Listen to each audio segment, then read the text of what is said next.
Nama asal beliau Salamah ibnu Amr ibnu Sinan. Salamah ibnu Amr ibnu Sinan. Dan Al-Aqwa ini adalah nama kakeknya yang bernama tadi Sinan, tapi dipanggil Al-Aqwa. Maka beliau dinisbatkan kepada sang kakek, Salamah ibnu Al-Aqwa. Ada kisah yang unik yang disebutkan ahli sejarah tentang sebab keislaman Salamah ibnu Al-Aqwa. Kita perlu tahu Salamah ibnu Al-Aqwa ini adalah salah seorang penduduk asal dari kota Makkah. Berarti kalau dia berpindah dari Makkah ke Madinah, berarti dia dihitung sebagai seorang muhajir. Berarti beliau dari kalangan muhajirin. Ketika Rasulullah SAW sudah meninggalkan kota Makkah dan tinggal di kota Madinah, Salamah ibnu Al-Aqwa masih dalam keadaan kufurnya. Dan Salamah ini memiliki postur tubuh yang besar dan memiliki kekuatan yang subhanallah. Dikisahkan, kita pun takjub. Disebutkan dalam Sahih Bukhari dan Muslim, Salamah ini salah satu sahabat Rasulullah yang bisa mengalahkan larinya kuda. Kuda dikalahkan larinya.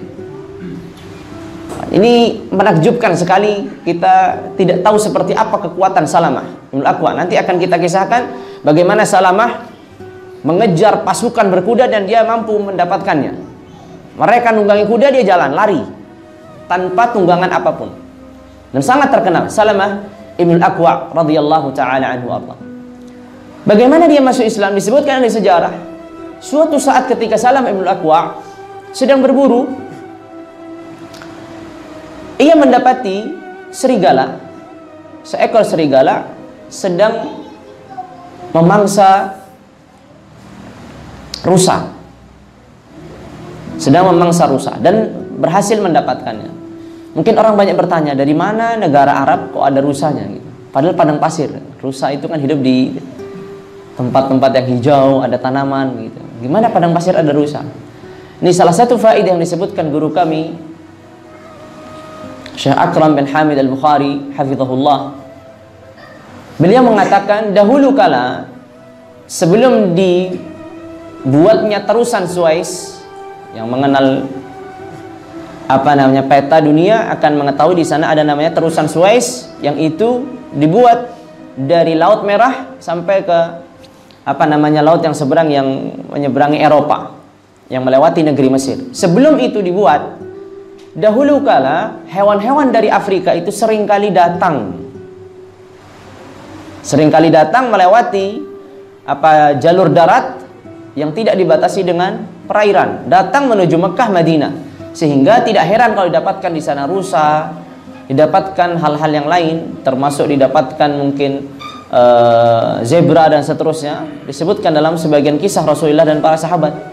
Mungkin kita bertanya, dari mana padang pasir kok datang ini semua? Ternyata memang datang dari negeri Afrika.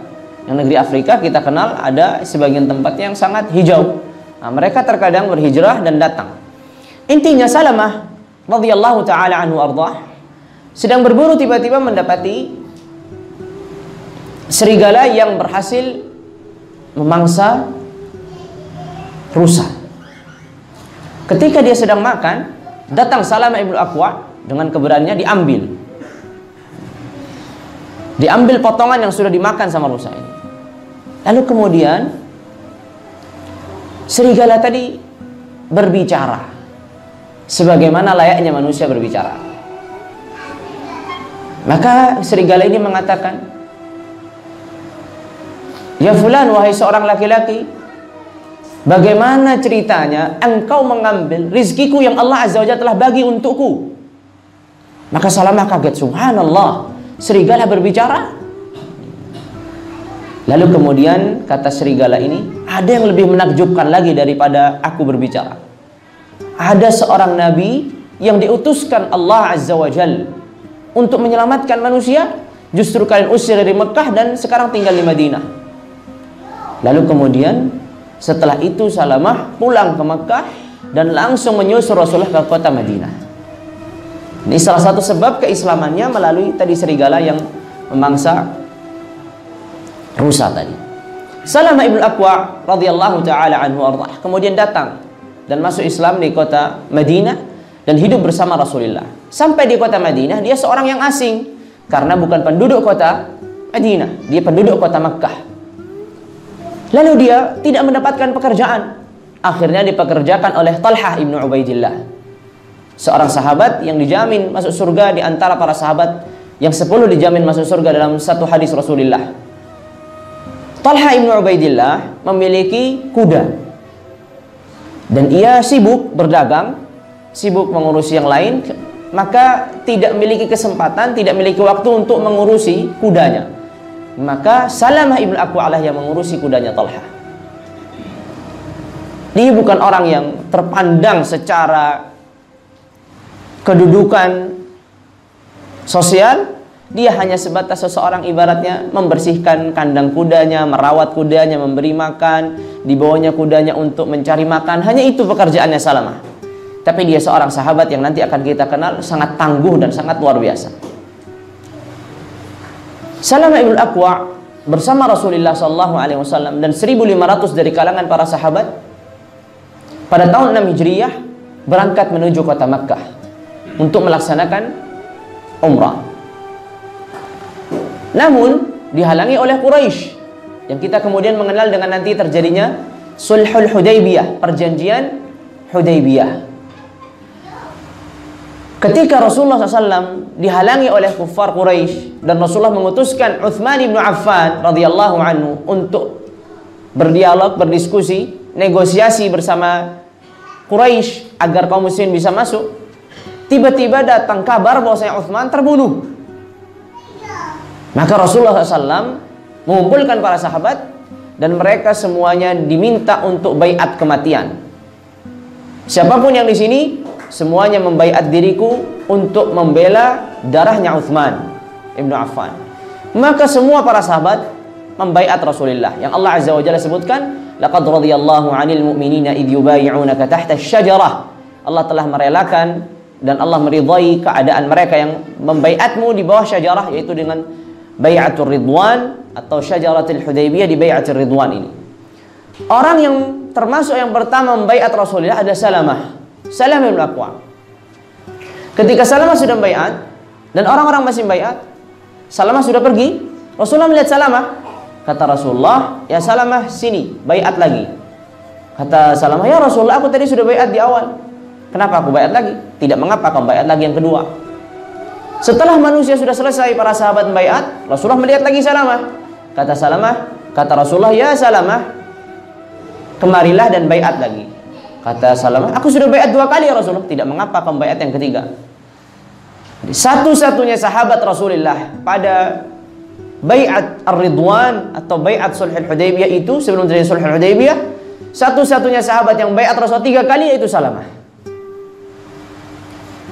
Lalu kemudian setelah Rasulullah membaiat semua para sahabat, Salamah pergi sambil menunggu perintah, instruksi dari Rasulullah, apa yang akan dilakukan. Salamah pergi menjauh dari para sahabat, kemudian mencari pohon rindang, dan kemudian Salamah membersihkan di bawahnya pohon berduri, dibersihkan duri-durinya. Salamah tidur di situ dengan membawa pedangnya. Sebelum Salamah tadi pergi, ketika pada baiat pertama, Salamah tadi baiat Rasulullah pertama, Rasulullah tidak melihat Salamah membawa senjata apapun, hanya pedangnya saja. Tapi bajunya baju ihram, tidak membawa apapun. Maka Rasulullah memberikan tameng untuk Salamah. Ini tameng untuk kamu dan untuk apa nanti kalau terjadi apa. Ketika Salamah mengulangi baiat yang kedua, Rasulullah bertanya, "Mana tamengnya? Kok sudah tidak ada?" Kata Salamah, "Ya Rasulullah, aku tadi melihat pamanku." Pamannya Salamah itu namanya Amir ibn Akwa' radhiyallahu anhu. Ini juga seorang sahabat, Amir ibn Akwa', yang meninggal dalam pengusiran orang-orang Yahudi dalam peristiwa Khaybar. Amir ibn Akwa' ini pamannya Salamah. Amir ibn Akwa' radhiyallahu ta'ala anhu ardah pada waktu itu tidak memiliki senjata. Maka sama Salamah diberikan tameng yang diberikan tadi oleh Rasulullah. Maka Rasulullah tertawa, "Kenapa kamu tamengnya saya berikan kamu, berikan ke pamanmu?" "Ya Rasulullah, saya lihat dia tidak punya apa-apa, maka saya berikan tameng. Kalau saya masih punya pedang ya Rasulullah." Akhirnya Salamah tadi pergi, lalu kemudian istirahat di bawah pohon. Ketika dia sedang istirahat, tiba-tiba datang 4 orang musyrik Quraisy di pohon yang sama, di bawah pohon yang sama mereka istirahat. Lalu kemudian 4 orang ini menggantungkan senjatanya di atas pohon. Untuk istirahat digantungkan di atas pohon, kemudian istirahat di bawah pohon yang rindang itu. Entah mereka tidak sadar atau mereka sadar, tapi intinya mereka berbincang dan Salamah dalam keadaan tertidur, berbaring. Tapi Salamah mendengar apa yang mereka bincangkan. Mereka mencela Rasulullah, mereka menghina para sahabat dan seterusnya. Tapi Salamah hanya diam. Karena Salamah tidak ingin melakukan sesuatu sebelum ada perintah dari Rasulullah. Dia tidak ingin mendahului apa yang dikatakan Rasulullah. Maka Salamah hanya terbaring diam sambil mendengarkan apa yang mereka bincangkan. Tiba-tiba ada suara yang keras di antara para sahabat mengatakan, ada seorang sahabat Rasulullah yang terbunuh dan dibunuh oleh Quraisy. Di sini Salamah ibn Aqwa radhiyallahu taala anhu segera bangun, mengambil senjata yang digantungkan tadi dan kemudian menghunuskan pedangnya kepada 4 orang. 1 banding 4. Tapi senjata mereka sudah diambil dengan tangan kirinya. 4 senjata, ada 4 pedang tadi diambil dengan tangan kirinya, dan dengan tangan kanannya dihunuskan pedangnya kepada mereka 4 orang. Kalian kalau bergerak, saya habisin sekarang. Maka akhirnya kemudian 4 orang ini ditali sama Salamah, dibawa kepada Rasulullah. Dibawa kepada Rasulullah SAW. Singkat kisah, kita mengetahui tidak terjadi apa-apa dalam peristiwa Hudaybiyah ini. Yang terjadi adalah perdamaian antara Rasulullah dan kufar Quraisy. Lalu kemudian Rasulullah pulang ke Makkah. Rasulullah pulang ke Madinah. Sesampainya Rasulullah di Madinah, Salamah beraktivitas seperti biasa, merawat kudanya Talha bin Ubaidillah, mendapatkan upah, terus begitu pekerjaannya. Lalu kemudian Rasulullah SAW memiliki seorang budak laki-laki yang bernama Rabah. Salah satu budaknya Rasulullah, laki-laki bernama Rabah. Rasulullah memerintahkan Rabah ini untuk mengembala unta-untanya. Maka karena kita tahu tempat-tempat yang penuh dengan tanaman itu jarang, sehingga mereka harus mengembala jauh dari kota Madinah, keluar dari kota Madinah untuk mengembalakan unta-unta Rasulullah dan sebagian mungkin kuda, begitu juga domba yang dimiliki kaum muslimin pada waktu itu. Kemudian Salamah ibn Aqwa ikut dengan Rabah ini.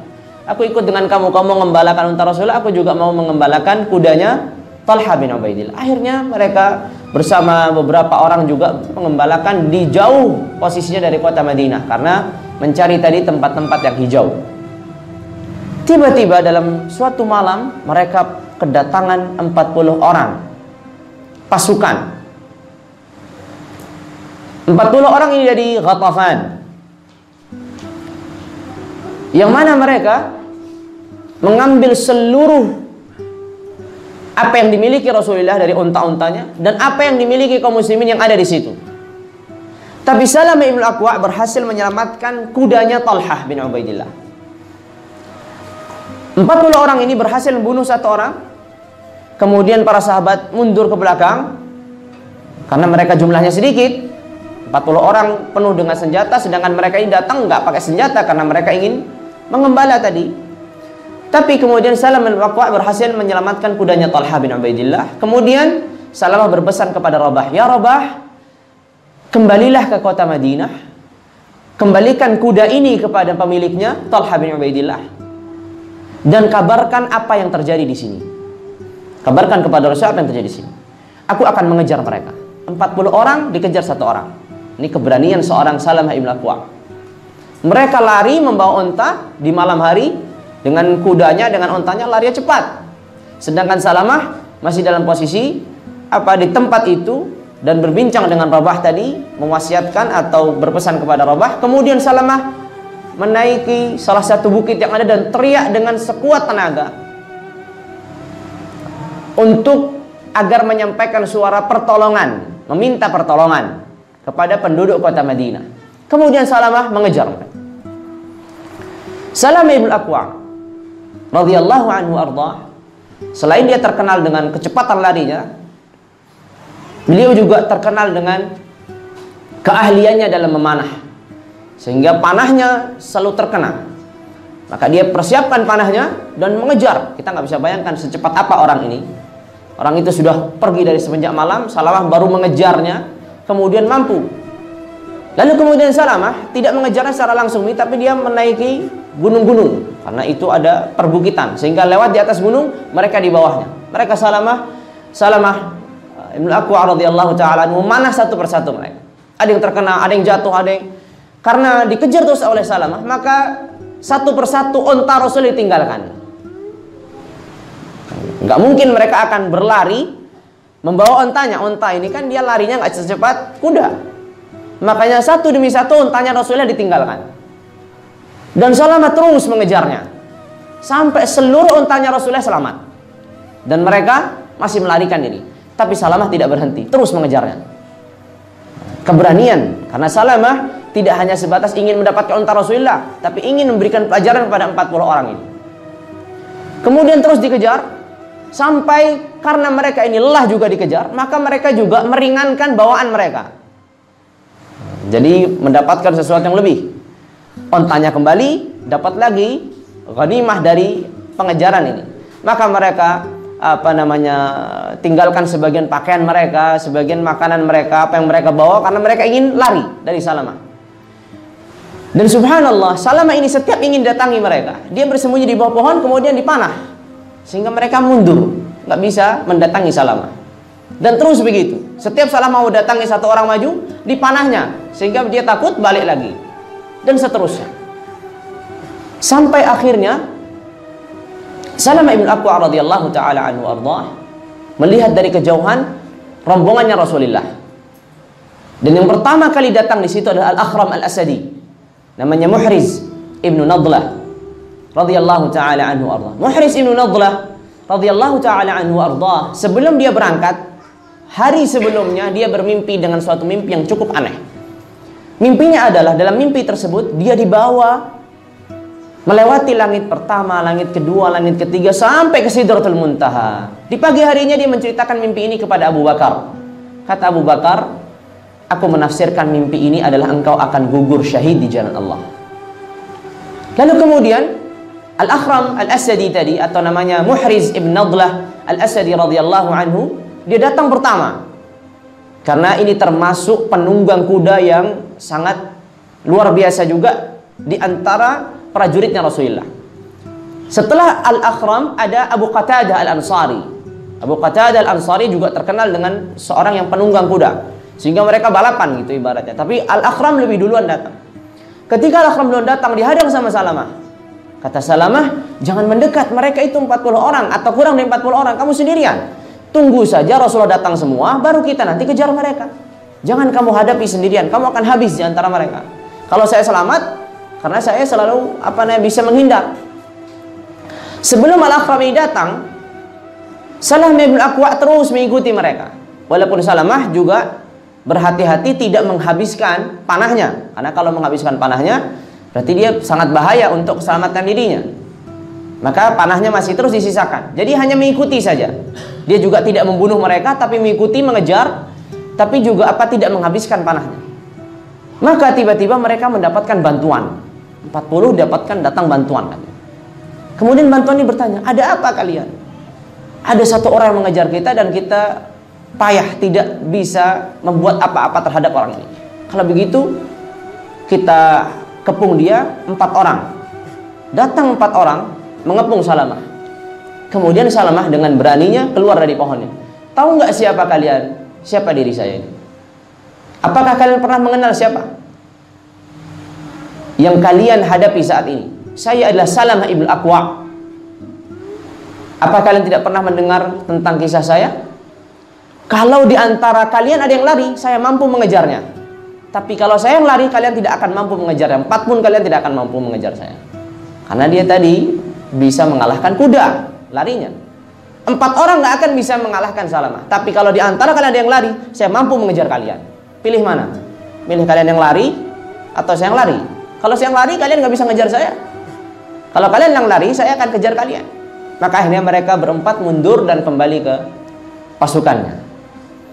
Al-Akhram ketika datang, Salamah menghadangnya. Kata Al-Akhram, "Ya Salamah, apakah engkau tidak yakin ada surga dan neraka?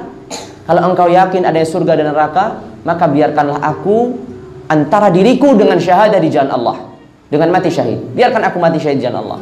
Maka benar, Al-Akhram cepat dia menembus barisan musuh dan langsung di barisan ke depan. Kemudian dia berhasil membunuh kuda ketua mereka, tapi mereka langsung menghabisi Al-Akhram, dan Al-Akhram syahid, gugur syahid di jalan Allah Azza wa Jalla. Salamah tadi sudah menghadangnya, tapi Al-Akhram gugur mati syahid di jalan Allah. Setelah Al-Akhram gugur, Salamah terus mengejarnya, karena Salamah juga nggak mungkin bisa menyelamatkan, bisa dihabisi karena jumlahnya semakin banyak. Akhirnya Rasulullah SAW terus mengejar Salamah. Jadi Rasulullah masih jauh, Salamah sudah jauh mengikuti kudanya. Akhirnya namanya dia pasukan berkuda ini butuh istirahat dan seterusnya. Mereka mendapatkan di mana di situ tempat peristirahatan dan berlimpah air. Salamah melihat mereka akan beristirahat, Salamah tidak membiarkan mereka beristirahat. Maka berusaha untuk melempar batu, berusaha untuk mengganggu mereka. Akhirnya mereka tidak merasa tidak aman, akhirnya segera pergi. Jadi mereka tidak ada kesempatan untuk istirahat. Lalu kemudian mereka lari, dikejar sama Salamah. Karena sudah semakin jauh, nampaknya mereka sudah juga tidak bisa, Rasulullah tidak bisa mengejar. Akhirnya Salamah ibn Aqwa radhiyallahu taala anhu melihat Rasulullah dengan membawa ontanya sudah penuh semuanya, tidak ada yang terkurang sedikit pun. Tadi membawa bekal-bekal yang mereka tinggalkan itu juga Rasulullah berhasil membawanya. Kemudian Salamah mendatangi Rasulullah, "Ya Rasulullah, kalau begini bagaimana?" "Ya sudah," kata Rasulullah, "biarkan mereka lari. Nanti kita akan ada perhitungan di suatu waktu lagi." Maka kemudian Salamah ibn Aqwa radhiyallahu taala anhu ardah kembali bersama Rasulullah sallallahu alaihi wasallam menuju Madinah. Intinya di sini, seorang Salamah ibn Aqwa seorang diri, tapi dia berani melawan puluhan orang di hadapannya, karena ia meyakini tentang apa yang Allah Azza wa Jalla janjikan untuk dirinya. Keteguhan iman dan kekuatan iman yang dimiliki Salamah ini tidak mungkin hadir begitu saja dalam hatinya tanpa bimbingan dan nasihat dari Rasulullah SAW. Makanya seorang Salamah mungkin tidak akan terulang dalam sejarah seorang yang mampu mengalahkan kuda dalam berlari. Bahkan dikatakan saking besarnya itu, kalau dia naik kuda, kakinya di bawah.